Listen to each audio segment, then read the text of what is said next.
The core nexus hung in space like a mechanical star surrounded by the twisted remains of what had once been an entire solar system.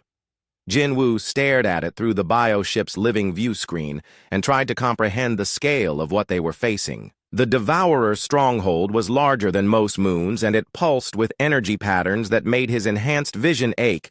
"Final intelligence briefing," announced Yeo Jin from her position at the strategic analysis station. She had become humanity's expert on Devourer technology after studying the data recovered from dozens of battles over the past year. The core nexus contains approximately 12 billion converted minds from across the galaxy. It's their primary processing facility and command center. The assembled fleet commanders listened in silence as she explained what they would be facing. Representatives from 40 different species had volunteered for this mission, but the core assault force was still primarily human and Kythera. The other aliens simply lacked the predatory mindset needed for this kind of operation. Defensive systems include quantum disruption fields that can tear apart normal matter at the molecular level. Yeo Jin continued. Automated weapon platforms that respond faster than biological reflexes and conversion beams that can digitize entire crews in seconds. Bo Young raised her hand from where she sat with the other suicide mission volunteers. "What about the facility's core? How do we actually destroy something that size?" "We don't destroy it," Yeo Jin replied. "We convert it. I've developed a quantum virus that uses the Devourer's own conversion protocols against them. Instead of turning organic matter into computer code, it reverses the process and turns computer code back into random quantum noise." The plan was insane and everyone knew it. A small strike team would have to penetrate the most heavily defended facility in the galaxy, plant a virus in the central processing core, and then somehow escape before the entire structure collapsed into a quantum singularity. The chances of success were minimal, and the chances of survival were essentially zero. Jinwoo looked around the briefing chamber at the faces of beings who had volunteered to die for the galaxy. Humans and Kythera sitting side by side along with representatives from species that had never shown this kind of courage before. The Alliance had changed everyone involved. Mission assignments, he announced. Primary assault force will consist of biocruisers and converted Devourer vessels operating under human tactical coordination. Fighter screens will be provided by mixed species squadrons with human pack leaders. Suicide penetration team will be entirely volunteer. Mordex spoke up from his position with the Kythera technical team. Bioships are showing unprecedented evolution in response to extended combat. They are developing new capabilities faster than our scientists can catalog them. This was something that had surprised everyone. The living vessels used by the Kythera had begun changing in response to fighting alongside humans. They were becoming more aggressive, more adaptable, and more willing to take risks. Some xenobiologists theorized that human neural patterns were influencing the ship's evolutionary development. Phase 1 begins in 6 hours. Jinwoo announced all crews to final preparation stations. The preparation ritual that had developed over months of fighting was unlike anything seen before in galactic military history. Humans and Kythera performed bonding ceremonies with their bioships, while fighter pilots synchronized with their living aircraft. The line between organic and mechanical, between pilot and vessel, had become completely blurred. Bo Young spent her preparation time in the meditation chambers that had been built specifically for suicide mission volunteers. The quantum virus she would be carrying was stored in a biocontainer that was actually part of her nervous system now. If the mission failed and she was captured, the virus would activate automatically. "You don't have to do this," Mordex said, as he performed final equipment checks on her bio-armor. "There are other ways to deliver the virus." "No, there aren't," Bo Young replied. "It has to be someone who can resist conversion long enough to reach the core. That means human, and it has to be someone expendable. That means me." The assault began with a coordinated attack from 12 different directions. Biocruisers emerged from quantum space directly inside the Devourer defensive perimeter, while fighter squadrons attacked the outer weapon platforms. The element of surprise lasted exactly 47 seconds before the enemy began responding. Jinwoo watched the tactical display as thousands of ships engaged in combat across a volume of space larger than most star systems. The scale was beyond anything that had ever been attempted, but somehow the coordination was working. Human tactical doctrine adapted to Kythera hunting instincts was proving devastatingly effective. Penetration team launching. Bo Young announced as her specialized bioship separated from the main fleet and began its approach to the core nexus. She was accompanied by 5 other volunteers, including Mordex, who had insisted on joining the mission despite not being human. The approach to the facility was like flying through a mechanical hell. Defensive systems fired continuously, creating an overlapping web of destruction that no normal ship could survive. But the bioship responded to Bo Young's determination by changing its configuration in real time, flowing around incoming fire like liquid metal. Outer hull penetrated. Mordex reported, "Bioship is adapting to Devourer internal atmosphere. Estimated time to core facility 17 minutes. Inside the core nexus, the converted minds of billions of beings existed as pure information flowing through quantum processing matrices.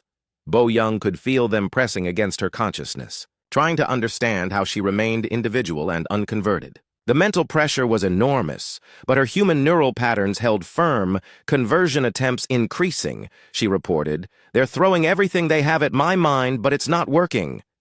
This was the key advantage that humans brought to the Alliance. Devourer conversion technology was designed to work on logical, organized thought patterns.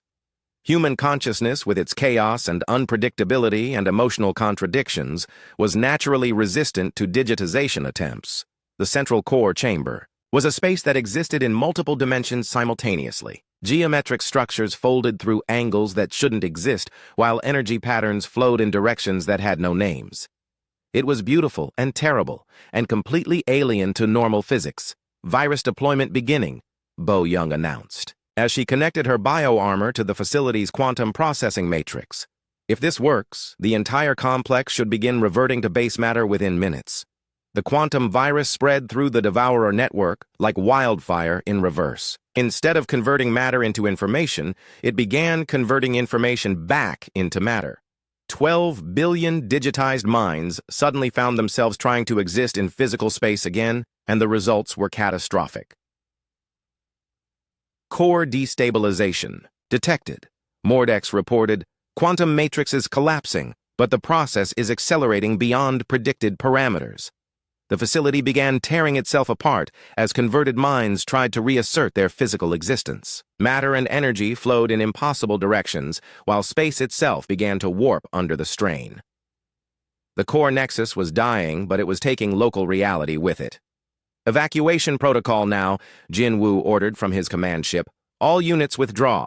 To minimum safe distance, Bo Young and Mordex made it back to their bioship, but the vessel was already being affected by the quantum collapse. Living tissue began reverting to its component atoms, while the ship's consciousness flickered between existence and non-existence. "Ship failing," Mordex reported. "Biosystems cannot maintain coherence in this quantum environment. They almost didn't make it out." The bioship held together just long enough to clear the facility's event horizon before dissolving into quantum foam. Emergency rescue ships recovered the escape pods just as the core nexus completed its collapse into a stable singularity. The victory celebration lasted for days, but Jin Woo found himself thinking about what came next. The Devourer threat was ended, but the alliance between humans and Cathara had changed both species in fundamental ways. They were no longer what they had been before. "Status report on galactic response," he requested from his intelligence staff. So Jun had taken over coordination of what was now being called the Apex Alliance. 47 species have requested training programs similar to what we developed on Nexus Prime. They want to learn predatory thinking and aggressive tactics. This was the real victory. The galaxy was no longer content to hide and hope that threats would pass them by. Species that had been prey for millions of years were choosing to become hunters. The age of passive defense was ending. Kael'thas approached Jin Woo during the celebration ceremony. The ancient Cathara warrior looked different somehow, less solitary and more connected to the beings around him. "Your species has taught mine something we did not expect to learn." "What's that?" Jin Woo asked. "That hunting alone makes you strong, but hunting together makes you unstoppable." Kael'thas replied, "We have a new designation for humans in our language, Keth Moran. It means worthy packmates." The formal ceremony took place on Nexus Prime, with representatives from across the galaxy in attendance. The Galactic Council was being reformed as the Apex Alliance with new principles based on proactive threat elimination rather than defensive reaction. Dr. Park Ji-ho stood before the massive metal structure that would change everything, though he did not know it yet, and the machine hummed with power that made his teeth ache and his hair stand on end, and he had spent 7 years building this weapon that could throw metal faster than anything humans had ever made before, and today was the day they would test it for the first time. The lunar facility stretched deep into the rock of the moon's dark side, where Earth could never see what they were. Dewing and Captain Lee Suman watched from the control room as dozens of scientists ran final checks on systems that cost more money than some planets made in a year, and she had seen many weapons in her military career, but nothing like this thing. They called Thunder's voice Park Ji-ho had dreamed of this moment since he was a child reading about space battles in old books, and now he commanded a team of the brightest minds on Earth and Luna. And they had built something that could accelerate a simple piece of tungsten to 15% of light speed using magnetic fields so powerful they could crush a building. And the energy requirements were so massive, they needed 3 fusion reactors just to charge the capacitors. Engineer Kim Dae-ho ran his hands over the control panels one final time, and every circuit had been tested and retested, and the targeting computers showed green lights across the board, and the tungsten rod sat in the firing chamber like a sleeping giant waiting to wake up and tear across space faster than human eyes could follow. And he had designed every component himself and knew this machine better than he knew his own heartbeat. The test target waited in the asteroid belt, where a chunk of rock, the size of a city block, floated alone in the darkness, and it was far enough from shipping lanes that no one would accidentally fly into their firing path, and close enough that they could measure the impact with precision, and Park Ji-ho wanted to see what happened when human engineering met the ancient stone of space. Captain Lee Suman had read the reports about pirate attacks on mining stations and knew that Earth needed better weapons to protect its growing presence in space, and traditional missiles were too slow, and lasers lost power over long distances. But this railgun could reach out and touch targets across the solar system in minutes instead of hours. And if it worked the way Park Ji-ho promised, it would change how humans fought in space forever.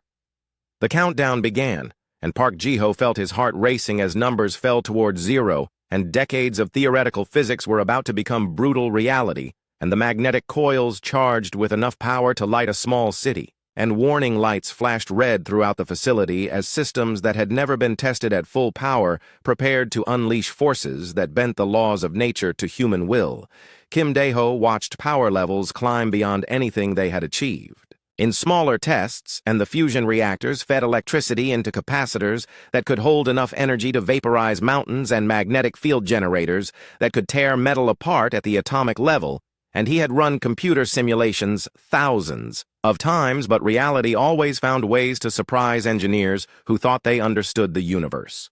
10 seconds before firing, and every person in the facility held their breath, and Park Ji-ho thought about all the scientists who had dreamed of weapons that could reach across space and strike with the force of falling stars, and now humans finally had the technology to make those dreams real, and he wondered what their ancestors would think of this moment when humanity truly became a species that could wage war among the stars.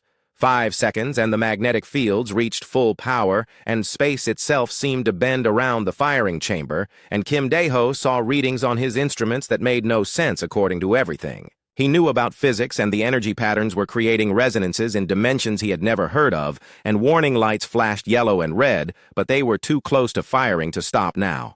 0, and Park Ji-ho pressed the firing button, and Thunder's voice spoke for the first time, and the tungsten rod vanished from the chamber in a flash of light that lasted less than 1,000th of a second, and electromagnetic pulses raced through every system in the facility, and the lights went out for 3 seconds before backup power restored emergency lighting, and when the main power came back online, they were alone in a universe that had suddenly become very quiet. Captain Lee Suman stared at her communication panels, where signals from across the solar system had been streaming in constantly for months, and now there was nothing but empty static, and the regular traffic from Mars and the asteroid belt had simply stopped, as if someone had thrown a switch and turned off all the radios in human space. And she had never experienced anything like this silence that pressed against her ears like the weight of vacuum. The tungsten rod traveled through space faster than any human-made object had ever moved, and it carried. With it energy signatures that rippled outward, in patterns that Dr. Park Ji-ho had never intended, and the magnetic fields required to accelerate matter to such incredible speeds had torn tiny holes in the fabric of reality itself. And these holes lasted only microseconds, but they screamed across dimensions in frequencies that had not been heard in the galaxy for 3 million years. Kim Di-ho ran diagnostics on every system and found that Thunder's voice had performed exactly as designed, and the energy output matched their calculations perfectly, and the magnetic containment had held without any problems, and according to every instrument they had built the most successful weapon test in human history, and yet something felt wrong, in ways he could not explain, and the facility seemed too quiet, even with all the people working around him.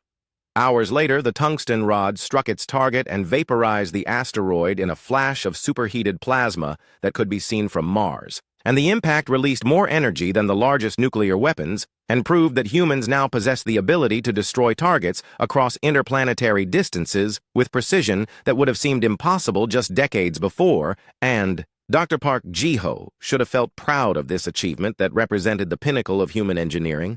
But the silence continued and grew deeper, and Captain Lee Suman realized that not only had local communications stopped, but the background. Radio signals that came from deeper space had also vanished. And for the first time in decades, the galaxy seemed empty of intelligent life.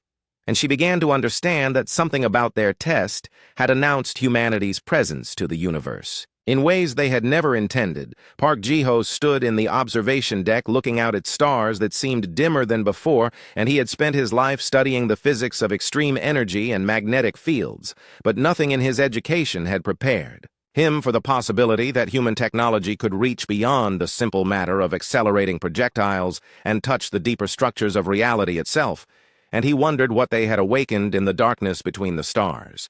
The celebration that should have followed humanity's greatest weapons test never happened, because within hours it became clear that something fundamental had changed, and the universe that had been full of distant signals and the promise of contact with other civilizations had become as silent as a tomb, and Kim Di-ho began to suspect that Thunder's voice had spoken words in a language humans did not understand to listeners they had never known existed. Captain Lee Suman filed her report with Earth Command and tried to explain how a successful weapons test had somehow resulted in the complete disappearance of all extraterrestrial signals, and she recommended that all further railgun tests be suspended until they could understand what had happened, and why the galaxy had suddenly become afraid of a species that had only just learned to throw metal fast enough to matter. Dr. Park Ji-ho returned to his laboratory knowing that he had achieved everything he had set out to accomplish, and more than he had ever dared to hope for, and Thunder's voice could indeed strike targets across the solar system with devastating accuracy, and yet he felt like a child who had been playing with toys too dangerous for his understanding, and had accidentally broken something vast and important in the process. The silence stretched on and grew heavier with each passing day, and humanity found itself alone in a universe that had suddenly decided to stop talking. And Dr. Park Ji-ho began to design new experiments to understand what Thunder's voice had really done when it fired its first shot and spoke its first word in a conversation that humans were only beginning to realize had been going on for millions of years. High Chancellor Velan felt the energy pulse reach his homeworld 47 light years from the small blue planet that had just announced itself to the galaxy in the most terrifying way possible, and his sensory organs detected patterns in subspace that he had hoped never to encounter again. And the resonance frequency matched records from the ancient archives that spoke of civilizations that had learned to wound reality itself. The Vellani Empire had spent 10,000 years building a peaceful confederation of trading worlds, and they had never needed weapons more powerful than simple fusion bombs because their philosophy centered on cooperation rather than conquest. And Chancellor Velan had inherited a society that resolved conflicts through negotiation and economic pressure rather than force. And now they faced the possibility that somewhere in the darkness, a new species had begun walking the same path that had led to the Great Silence Admiral Korthak of the hegemony received. The sensor readings while his fleet was conquering a minor world in the outer spiral, and his first instinct was to order an immediate attack on whatever had generated such a powerful energy signature, and the Karathi had built their empire on superior military technology and the belief that strength was the only truth that mattered in the universe, and they had never encountered a weapon they could not eventually counter or copy. But the readings made no sense according to Karathi science, and the energy patterns suggested technology that could manipulate the fundamental forces that held space and time together. And Admiral Korthak had studied the ancient records that spoke of weapons so powerful they had erased entire star systems from existence and left holes in reality that still threatened galactic stability 3 million years after the war that created them. The ethereal collective had existed as beings of pure energy for millions of years, and they remembered the time. Before the Great Silence, when the galaxy had been full of young civilizations reaching toward the stars, and they had watched species after species discover fire and agriculture and space travel, and most had learned wisdom before they learned to break the laws of physics, but some had not, and those few had nearly destroyed everything. First Observer felt the subspace distortion like a scream in dimensions that physical beings could not perceive, and the frequency patterns were identical to readings from the Inheritor Wars, when reality itself had become a battlefield, and weapons that should never have been built tore holes between dimensions that still leaked dangerous energies into normal space, and the collective had spent millions of years healing those wounds. The emergency council session began immediately, and representatives from 47 species gathered in virtual space to discuss the implications of what their sensors had detected, and Chancellor Velon presented the data while Admiral Korthak argued for immediate military action, and the ethereal observer shared memories of the ancient war that had taught the galaxy to fear certain types of energy signatures. Species after species reported the same readings, and the pattern was unmistakable according to the ancient databases, and somewhere in the outer rim, a young civilization had developed technology that resonated with the same frequencies that had once driven the most advanced species in the galaxy to extinction. And the question was not whether this new species represented a threat, but whether they could be stopped before they repeated the mistakes of the past. Chancellor Velon had read the historical records and knew that the Inheritors had been peaceful explorers when they first developed weapons that could manipulate space-time, and their early tests had seemed harmless, and their intentions had been purely defensive, but within a century, they were using reality-warping technology to reshape star systems, and within another century they had vanished, leaving only dead worlds and energy scars that still glowed with dangerous radiation. Admiral Korthak wanted to mobilize the combined fleets of the hegemony and strike the source of the energy signature before this new species could develop more advanced weapons, and his military advisors calculated that a preemptive attack might prevent another galaxy-spanning war, but the other council members reminded him that the last attempt to destroy the Inheritors through military force had only accelerated their technological development.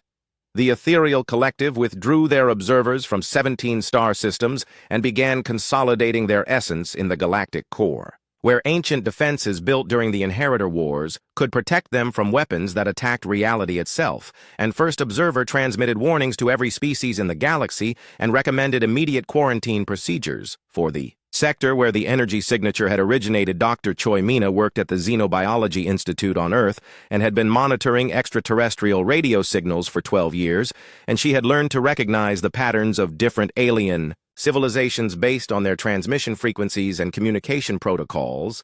And over the past month, she had cataloged signals from at least 47 different species across a region spanning thousands of light years. But on the day that Thunder's voice fired its first shot, every alien signal simply stopped, and the galaxy became as quiet as it had been before humans developed radio technology, and Dr. Choi began analyzing the timing of the signal cessation and realized that it had begun exactly 17 minutes after the Railgun test, which was precisely the time required for light to travel from Luna to the nearest star system where aliens had been transmitting. The pattern suggested that aliens throughout local space had detected something about the Railgun test and had immediately ceased all radio communications, and Dr. Choi had never encountered anything like this coordinated silence, and it implied either coincidence beyond all probability or a level of galactic communication and cooperation that human scientists had never suspected. Colonel An Hyuk-soo received Dr. Choi's preliminary report and immediately classified it at the highest security level and began coordinating with intelligence agencies across Earth and Luna to determine whether humanity had accidentally triggered some kind of alien response, and his military training told him that coordinated silence from multiple species was either a sign of surrender or preparation for war. Villani Empire had detected the energy signature using subspace sensors that could monitor quantum fluctuations across hundreds of light years, and Chancellor Vellon ordered immediate withdrawal of all exploration fleets from the direction of the alien homeworld and established a quarantine zone 50 light years in radius around the system where the dangerous technology had been tested. Trade routes that had operated for thousands of years were abandoned overnight, and Villani merchants, who had been planning expansion into new markets, suddenly found themselves forbidden from traveling toward entire sectors of the galaxy, and the economic disruption was massive. But Chancellor Vellon knew that trade profits meant nothing if another inheritor war destroyed galactic civilization. Admiral Korthak faced a more difficult decision because the Korathi hegemony had built its power on military expansion, and the sudden appearance of a potentially superior weapons technology challenged everything his people believed about their destiny as galactic conquerors, and his advisors were divided between those who wanted immediate attack and those who counseled patience and intelligence gathering.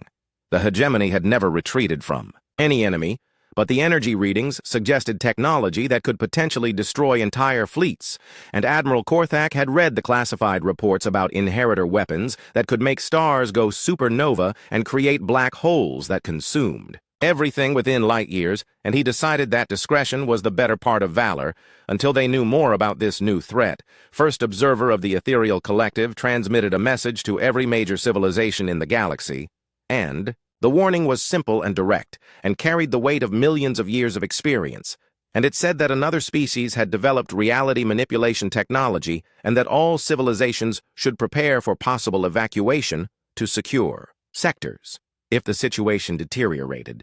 The message included detailed historical data about the inheritor wars and technical specifications for the energy signatures that preceded weapons capable of destroying reality itself, and species that had never heard of the ancient catastrophe suddenly found themselves studying records of a war that had nearly ended all life in the galaxy. Chancellor Vellon convened his science council and ordered immediate research into defensive technologies that might protect Villani worlds from reality-warping weapons, and the physicists explained that there was no known defense against technology that could manipulate the fundamental structure of space-time, and that the only protection was ensuring such weapons were never used.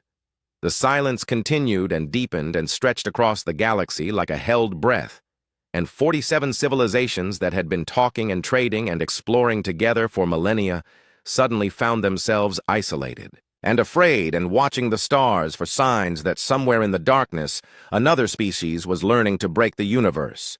Dr. Choi Mina expanded her analysis and discovered that the alien signals had not simply stopped, but had ceased in a pattern that suggested coordinated response, and the timing indicated that every civilization had received some kind of warning or instruction within hours of detecting the Dr. Park Ji-ho had been studying the weapon test data for 3 weeks when he discovered something that made his hands shake and his coffee cup fall to the floor and shatter into pieces that reflected the laboratory lights like tiny stars, and the energy readings showed patterns that should not have existed according to every physics textbook ever written by human scientists, and the magnetic field fluctuations had created resonances in dimensions that humans had only theorized about. Dr. Choi Mina worked 18 hours a day analyzing the alien signal patterns, and she had built computer models that tracked the cessation of extraterrestrial communications, and the timing was too perfect to be coincidence, and every alien civilization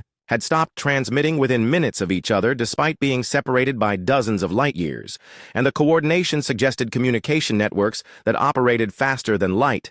Engineer Kim Dae-ho redesigned the sensor arrays around Thunder's voice, and discovered that the Railgun had generated subspace distortions that lasted for several microseconds after the tungsten rod had left the firing chamber, and these tiny tears in space-time had released energy signatures that propagated through dimensions parallel to normal space and carried information about human technology to anyone equipped to detect such phenomena. Colonel An Hyoksu received reports from intelligence agencies across Earth that had been monitoring radio, telescopes, and deep space sensors, and the data confirmed that the alien silence was total and absolute and extended far beyond the local stellar group, and it appeared that civilizations thousands of light years away had also ceased their transmissions, at exactly the same time that Thunder's voice had fired its first shot. The implications were terrifying, because it meant that either humanity had triggered some kind of galactic communication system, or the aliens possessed technology that could detect subspace disturbians across impossible distances, and either possibility suggested that human understanding of physics and interstellar civilization was fundamentally incomplete, and that Earth had just announced itself to a galaxy that was far more advanced and organized than anyone had suspected. Dr. Park Ji-ho began collaborating with quantum physicists from universities across Earth and Luna, and together they developed new theories about the relationship between electromagnetic fields and space-time geometry, and they realized that Thunder's voice had accidentally created what ancient Earth physicists had called a wormhole, but instead of opening a passage through space, it had opened a brief window into the quantum substrate that underlied all reality. The energy signature that had rippled across the galaxy was not just electromagnetic radiation, but information encoded in the fundamental structure of space-time itself, and any civilization with sufficiently advanced sensors could read that information and learn exactly what kind of technology had generated it. And Dr. Park Ji-ho began to understand that humans had accidentally sent a message in a language they did not know to recipients they had never imagined existed. Dr. Choi Mina intercepted the first alien transmission in 4 weeks, and it was not directed at Earth, but was instead a communication between two alien civilizations discussing something they called the Inheritor Protocol, and the transmission was heavily encrypted. But she managed to decode enough fragments to understand that aliens were implementing emergency procedures that had not been used for millions of years. The transmission mentioned energy signatures that matched ancient records, and spoke of quarantine zones and defensive preparations and evacuation plans. And Dr. Choi realized that humanity had somehow been classified as something called inheritors, and that this classification carried implications that had prompted an immediate galactic response, and she began searching through the decoded fragments for any reference to what inheritors actually were. Colonel An Hyoksu convened a meeting of Earth's top scientists and military leaders, and they gathered in the secure conference room beneath the lunar facility where Thunder's voice waited in its firing chamber like a sleeping giant, and the assembled experts represented humanity's best understanding of physics and xenobiology and interstellar relations. And none of them had any idea what they had stumbled into. Dr. Park Ji-ho presented his analysis of the subspace distortions and explained how the Railgun had briefly torn holes in reality itself and released energy patterns that propagated through parallel dimensions and carried information about human technology across galactic distances faster than light. And he admitted that the physics involved were beyond current human understanding. But the evidence was undeniable. Dr. Choi Mina shared her analysis of the alien communications and explained that humanity had been classified as inheritors according to some kind of galactic database, and that this classification had triggered emergency protocols across dozens of civilizations, and she had found references to ancient wars and reality-warping weapons, and something called the Great Silence that had occurred 3 million years ago.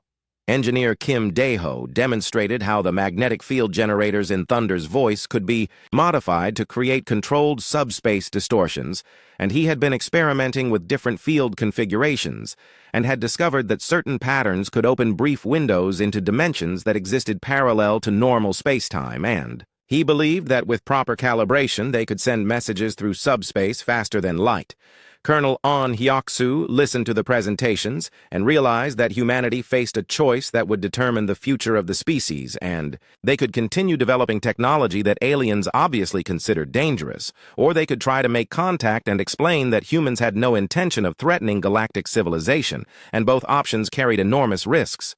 The encrypted alien transmissions continued, and Dr. Choi gradually decoded more fragments and learned that the ancient inheritors had been a species much like humanity that had developed weapons capable of manipulating space-time and had used those weapons in a war that had nearly destroyed galactic civilization. and the surviving record suggested that the inheritors had vanished, not because they had been defeated, but because their own technology had consumed them. The parallels were disturbing, because the inheritors had apparently started with simple weapons that could accelerate projectiles to high velocities and had gradually developed more sophisticated technology that could manipulate gravity and space-time, and eventually they had built weapons that could make stars explode and create artificial black holes and tear permanent holes in the fabric of reality. Dr. Park Ji-ho realized that Thunder's voice represented the first step on a technological path that had led another species to near godlike power and ultimate self-destruction, and he began to understand why the galaxy had reacted with such immediate fear, and he wondered whether humanity was destined to repeat the mistakes of the ancient inheritors, or whether they could learn from history they had never known existed. The alien communications revealed that the ethereal collective had been monitoring local space for signs of emerging inheritor technology and had detected the subspace distortions generated by Thunder's voice, and had immediately warned all galactic civilizations to implement quarantine protocols and prepare for possible evacuation if humanity continued developing reality manipulation weapons. Dr. Choi discovered references to something called the inheritor pathway, which was apparently a sequence of technological developments that always led to the same catastrophic conclusion, and the pathway began with weapons that could accelerate matter to high velocities and progressed through gravity manipulation and space-time distortion, and ended with technology that could unravel the fundamental structure of reality itself. The pattern suggested that certain types of technological development were inherently dangerous, and that any species that discovered how to manipulate subspace was destined to eventually develop weapons that could destroy not just star systems, but the underlying fabric of space-time, and the galaxy had learned to recognize the early warning signs and respond accordingly. Engineer Kim Dae-ho had been working on improvements to Thunder's voice and had discovered that the magnetic field generators could be reconfigured to create much more powerful subspace distortions, and he had theoretical designs for weapons that could open permanent holes in space-time and allow projectiles to travel instantly across galactic distances, and he began to understand why aliens considered such technology existentially dangerous. Colonel An Hyuk-soo faced the most difficult decision in human history, and the choice was not simply between developing advanced weapons or maintaining technological limitations, but between following a path that led to godlike power and inevitable self-destruction, or finding some alternative that no previous species had ever discovered. The alien transmissions revealed that 47 civilizations were coordinating their response to the emergence of humanity as a potential inheritor species, and they were debating whether to attempt communication or simply implement a permanent quarantine of human space, and some species were advocating for preemptive military action, while others argued for patience and observation. Dr. Park Ji-ho studied the theoretical framework that described how subspace distortions could be weaponized and realized that humanity now possessed the fundamental knowledge needed to develop. The alien ships appeared at the edge of the solar system without warning, and every sensor array from Earth to Pluto detected their arrival simultaneously, and Colonel An Hyuk-soo received the alerts while he was reviewing reports about subspace distortion technology, and his first instinct was to order Thunder's voice to prepare for combat, but something about the alien formation suggested caution rather than aggression. 12 vessels of completely different designs hung in space near Neptune's orbit, and they made no aggressive moves and sent no demands, but simply waited and broadcast a single message in perfect English that said they represented a joint delegation from the galactic community and requested permission to approach Earth for the purpose of peaceful communication and discussion of matters of mutual importance. Ambassador Han Ji-woo had been Earth's chief diplomatic negotiator for trade disputes and territorial agreements, and had never imagined that her skills might be needed for first contact with alien civilizations, and she found herself appointed as humanity's primary representative for the most important negotiations in human history while struggling to understand the implications of everything. Her scientists had discovered Dr. Park Ji-ho analyzed the alien ships using every sensor available to Earth Command, and discovered that their technology operated on principles that human science barely understood, and their engines generated no detectable Emissions and their hulls seemed to bend light around them in ways that suggested mastery of space-time manipulation far beyond anything humans had achieved, and he realized that humanity was facing civilizations that had walked the inheritor pathway much further than Earth. The lead vessel identified itself as representing the Villani Empire, and its captain spoke in calm, measured tones about the concern that humanity's recent technological developments had generated throughout the galactic community, and Ambassador Han found herself trying to conduct diplomacy with beings whose motives and capabilities were completely unknown, while knowing that the wrong words might doom her entire species.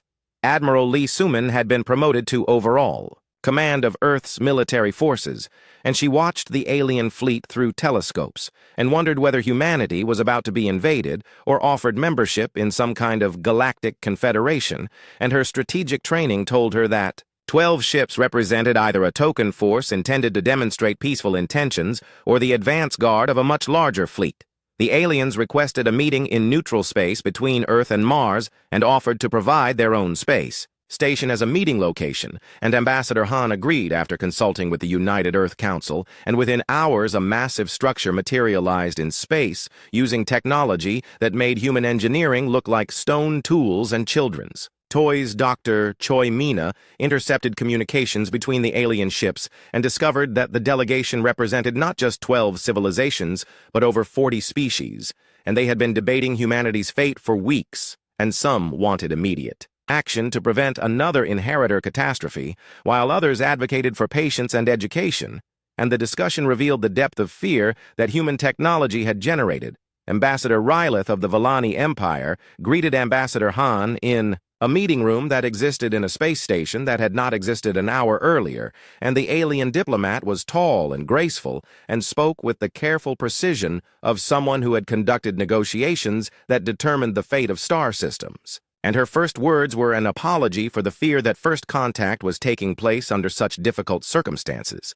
The alien explained that humanity had been classified as an inheritor species based on the energy signature generated by their Railgun test, and that this classification carried enormous implications for galactic security, and that the assembled delegation represented civilizations that had survived the last inheritor war and were determined to prevent another such catastrophe. Ambassador Han listened to descriptions of weapons that could tear holes in reality, and wars that had consumed entire star clusters and civilizations that had achieved godlike power before destroying themselves, and she began to understand that humanity faced a choice between accepting limitations on their technological development or potentially triggering a galactic conflict. Dr. Park Ji-ho joined the delegation and found himself sitting across from scientists whose species had unlocked the secrets of faster-than-light travel and gravity manipulation and dimensional engineering, and they explained that the technology humans had stumbled upon was inherently dangerous and had never been successfully controlled by any species that had discovered it. The aliens showed holographic records of the ancient inheritor homeworld where cities had once floated in the sky using gravity manipulation, and where weapons had been built that could move planets and alter the flow of time, and where the final experiments had opened permanent tears in space-time that still threatened galactic stability. 3 million years later, Engineer Kim Dae-ho listened to technical descriptions of reality-warping weapons and realized that his own theoretical designs for improved railgun technology followed exactly the same progression that had led the ancient inheritors to their ultimate doom, and he began to understand that certain types of technological development were like addiction and became impossible to stop once they reached a critical threshold. The delegation offered humanity two choices, and Ambassador Ryleth explained them with the gravity of someone who had seen civilizations rise and fall, and the first option was technological limitation, enforced by galactic monitoring, and the second was continued development with the understanding that it would eventually trigger united galactic opposition. Admiral Lee Suman attended the negotiations as Earth's military representative and listened to descriptions of combined alien fleets that could sterilize planets, and wondered whether humanity had the strength to resist such overwhelming force. And she realized that the aliens were not threatening Earth, but offering a choice between voluntary restraint and inevitable destruction. The aliens explained that 47 civilizations had agreed to coordinate their response to any emerging inheritor species, and that they possessed weapons and technology far beyond human understanding, and that they would use whatever force was necessary to prevent another reality-warping war. And Ambassador Han began to understand that humanity's choice was not really a choice at all. Dr. Park Ji-ho argued that humans had the right to pursue scientific advancement, and that limiting their technology based on fear of what might happen was fundamentally wrong. And he pointed out that humanity had not intended to threaten anyone, and had not even known that aliens existed when they tested their railgun. The alien scientists responded with patience and sadness, and explained that good intentions meant nothing when dealing with technology that could unravel the fundamental structure of reality, and that every inheritor species had believed they could control forces that were inherently uncontrollable, and that the path humanity was walking always led to the same destination. Ambassador Rylith shared personal memories of worlds that had been consumed by inheritor weapons and described civilizations that had achieved unimaginable power before vanishing into chaos and self-destruction, and she explained that the galactic community had learned to recognize the warning signs and respond before the danger became unstoppable. Engineer Kim Deho revealed that he had been secretly developing more advanced railgun designs and had theoretical frameworks for weapons that could open permanent holes in space-time and allow instantaneous travel across galactic distances, and the alien delegation reacted with alarm and immediate calls for military intervention. The revelation that humanity was already progressing toward more dangerous technology sparked intense debate among the alien representatives, and some species demanded immediate action. While others argued that humans could still be educated and guided away from the inheritor, Pathway Admiral Lee Suman found herself defending humanity's right to develop advanced weapons, while simultaneously recognizing that such development might doom her species to repetition of an ancient catastrophe, and she wondered whether the pursuit of ultimate power was worth the risk of ultimate destruction. Dr. Choi studied the alien delegates and realized that they represented species that had survived for millions of years by learning to balance technological advancement with wisdom and restraint, and that they were offering humanity the benefit of hard-won experience in exchange for voluntary limitations on weapons development. The negotiations continued for days, and the aliens provided detailed technical information about the dangers of space-time manipulation and showed humanity exactly where the inheritor pathway led, and explained that no species had ever successfully developed reality-warping weapons without eventually destroying themselves. Ambassador Han faced the most difficult decision in human history, and she had to choose between accepting alien guidance and limitations or defending humanity's right to unlimited technological advancement, and she realized that the wrong choice would either doom humanity to permanent technological inferiority or eventual self-destruction.